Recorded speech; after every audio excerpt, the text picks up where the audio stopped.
마태복음 23장 2장 13절에서 18절의 말씀입니다. 박사들이 돌아간 뒤 꿈에 주님의 천사가 요셉에게 나타나서 말하였다. 일어나 아기와 그 어머니를 데리고 이집트로 피신하여 내가 너에게 일러줄 때까지 거기에 있어라.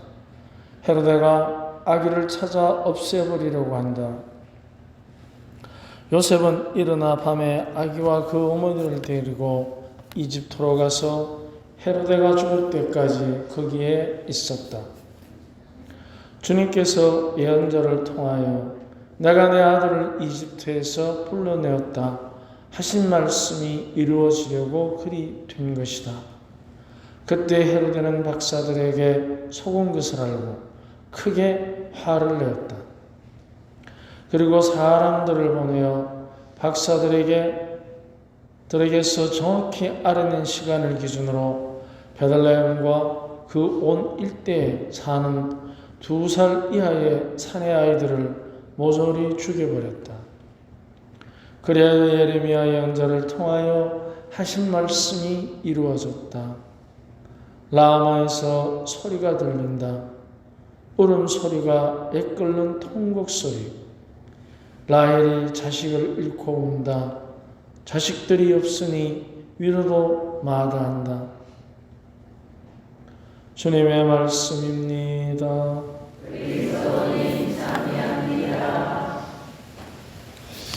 오늘 우리 솔수카리타스 회원들께서 잠바를 다 똑같이 입고 오셨네. 보기 좋습니다. 보기 좋고 함께 이렇게 많이들 와주셔서 고맙습니다. 우리가 함께 살아간다는 것은 더불어서 서로가 마음을 나눌 때 그 의미와 가치가 드러납니다. 마음을 나눈다는 것은 서로가 서로의 마음을 주고 받는 것입니다. 그래서 마음이라는 것은 이렇게 정체되어 있거나 딱딱하게 머물러 있는 것이 아니라 마음은 흐르는 물처럼 어디로든지 흐릅니다. 그런데 그 흐르는 곳이 긍정적일 때는 참 긍정적인 감정이 일어나고 긍정적인 생각을 하고 합리적인 선택을 하고 합법적인 행동을 하게 됩니다. 그런데 마음이 부정적으로 흐르면 이게 주고받는 게 아니고 자기의 야심 속에 탁 갇혀버립니다.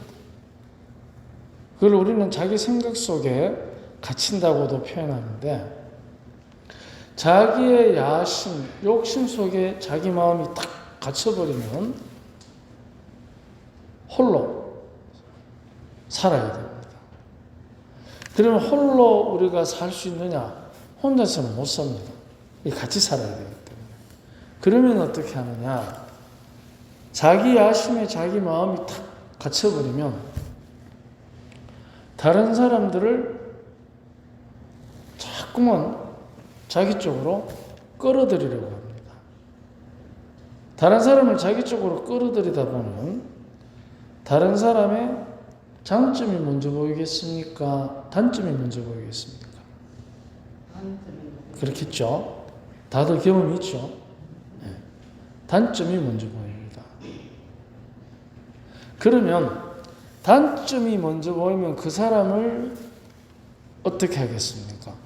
단점이 있는 그대로 받아들이겠습니까? 아니면은 비난하겠습니까? 했죠, 지금까지, 그죠? 지금 하고 살았죠, 지금까지. 지금도 하고 있고. 그죠?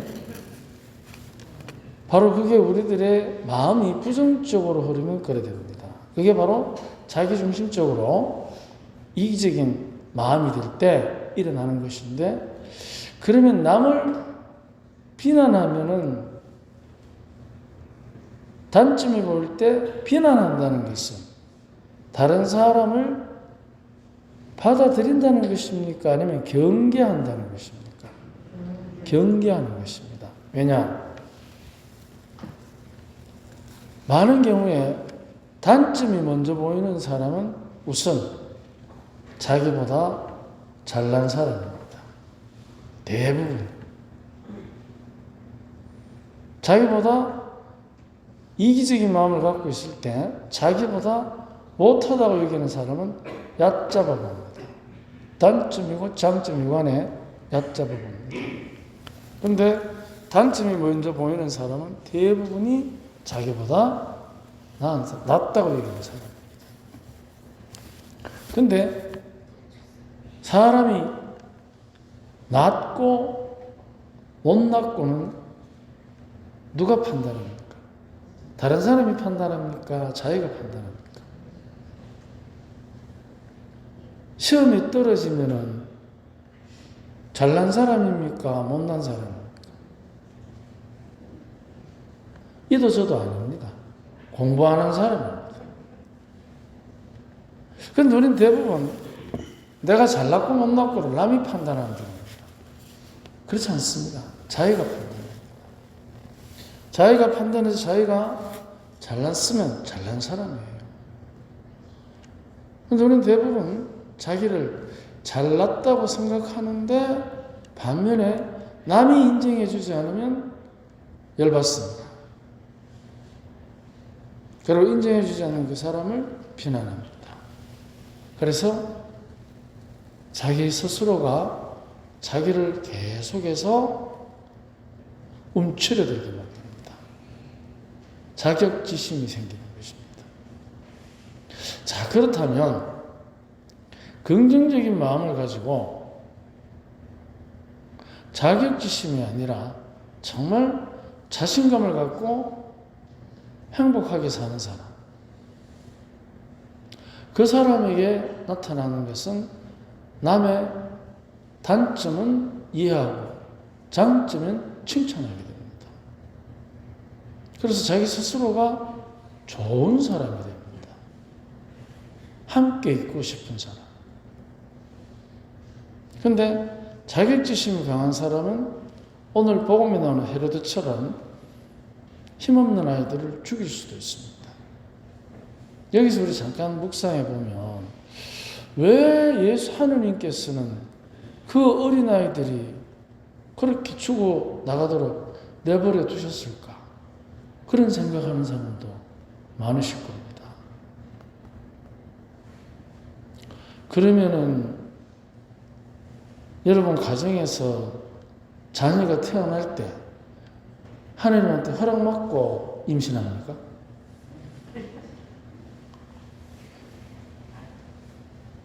심지어 보통 사람도 그런 사람들이 있습니다.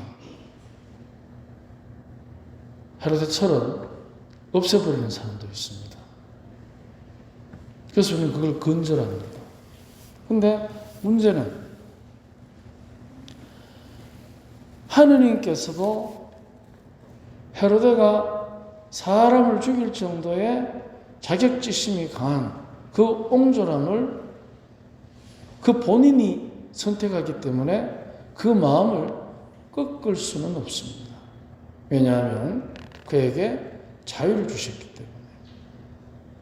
그러면 이 세상에 다른 사람에게 피해 주는 사람들 그 판모가지를 꺾기 시작하면 우리 어디 뭐 팔다리 남아있는 사람 리치 있겠습니까?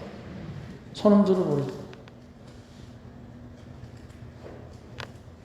자유를 주셨기 때문에 그 자유에 대한 책임, 그것은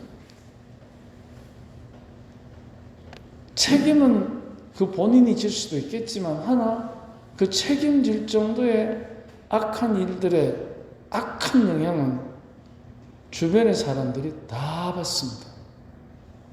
우리 가정에서도 마찬가지잖아요. 아버지가 어머니가 그 의무를 다하지 못할 때, 자기의 책임을 다지지 못할 때 자녀들은 세상 사는 게 굉장히 힘들고 상처 속에 살아야 됩니다. 그래서 우리 각자가 책임을 다하지 못하면 반드시 그 책임에 따르는 악한 영향의 상처를 우리가 받게 되어 있습니다. 그렇기 때문에 아무리 자격지심이 강하고 부정적인 생각이 속에서 들끓어도 그것을 내가 행동에 옮기는 순간 헤로데처럼 수많은 사람들의 어머니의 가슴에 지울 수 없는 상처를 남길 수 있습니다. 그렇기 때문에 우리 각자가 정말 하느님으로부터 받은 그 아름다운 마음이라는 선물을 어떻게 내가 다스리냐에 따라서 악한 영향을 줄 수도 있고 선한 영향을 줄 수도 있습니다. 상처를 줄 수도 있고 위로를 줄 수도 있습니다. 특히 오늘 우리는 무지한 어린이들의 축일을 맞이해서 두 가지로 특별히 이 우리들의 마음이라는 하느님의 선물을 묵상해 볼 수 있습니다. 바로 하느님께서는 우리에게 너무나 큰 자유를 주셨다는 것입니다. 어떤 자유? 사람을 죽일 수도 있는 자유. 그게 어떻게 자유입니까? 자유입니다. 하지만 반대로 뭐예요? 그 자유를 악용하면 엄청난 힘을, 슬픔을 유발시키지만 선용하면 다른 사람의 목숨을 살리고 내 목숨을 내어줄 수도 있습니다. 내 목숨을 내어줄 수 있는 착한 마음, 남의 목숨을 훔치려는 악한 마음, 이 둘 중에 과연 누가 행복한 사람이겠습니까? 자격지심에 시달려서 모든 주변의 사람들에게 상처를 주는 사람,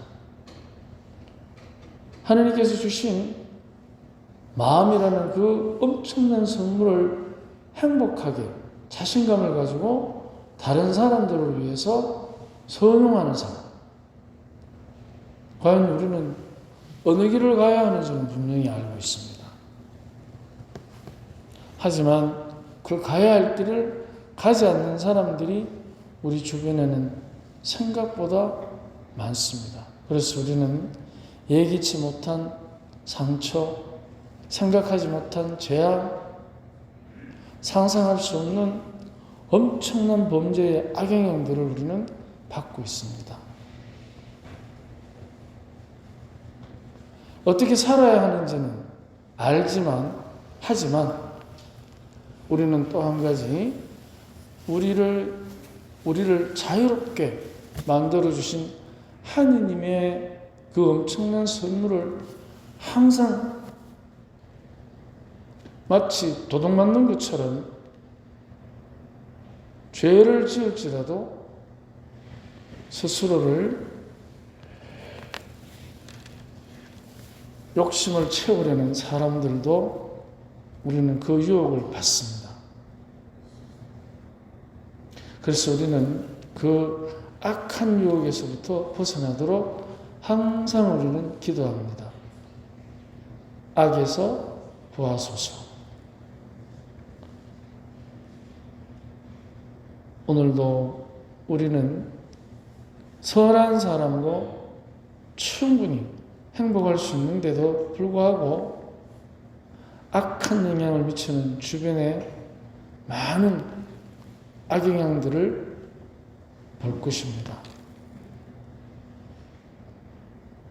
오늘 이 자리에 함께한 우리 솔수 카리타스 회원들 또 많은 형제 자매들, 우리는 착하기로 마음먹은 사람들입니다. 하느님의 자녀로서. 그렇기 때문에 우리 주위에 있는 모든 악에서 우리를 구해주시도록,